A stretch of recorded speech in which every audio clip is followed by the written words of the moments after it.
দীর্ঘ ২৯ বছর আমাদের বাড়িতে মা অন্নপূর্ণার পূজা হয়।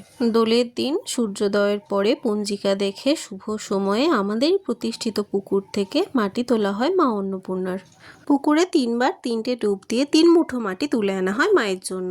সেই মাটি মায়ের গায়ে প্রথম ছোঁয়ানো হয়। তারপরে শুরু হয় মায়ের মূর্তি তৈরি করার কাজ।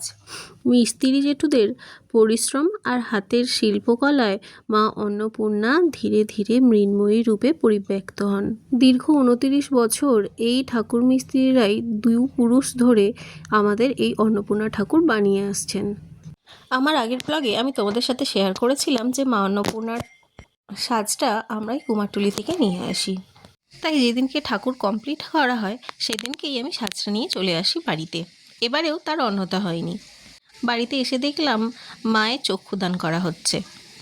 আজকেই মায়ের সমস্ত সাজসজ্জা কমপ্লিট করে মাকে বসিয়ে দেওয়া হবে বেদিতে। তাই জন্য একদিকে যেরকম চলছে মা অন্নপূর্ণার বানানোর কাজ, তেমনি উল্টো দিকে মায়ের বেদিতে আলপনা দেওয়া হচ্ছে। সুন্দর করে আলপনা দিয়ে তারপরে মাকে বসানো হবে বেদির মধ্যে। দেখো তো সাজসজ্জা কমপ্লিট হওয়ার পর আমার মাকে কীরকম দেখতে লাগছে। সত্যি আমি তো চোখ ফেরাতেই পাচ্ছিলাম না। এক ঐশ্বরিক দীপ্তিতে প্রাণ ফিরে পেল ঠাকুর ঘরটা। আমাদের বাড়ির মাতৃ প্রতিমা তোমাদের কেমন লাগলো অবশ্যই আমাকে কমেন্টসে জানিও। মা অন্নপূর্ণা পুজোর প্রত্যেকটা আচার অনুষ্ঠান আমি তোমাদের সাথে শেয়ার করব ছোট ছোট পার্টে। যদিও একটু দেরি হয়ে গেল, আসলে নিজের বাড়ির পুজো হলে যা হয় আর কি।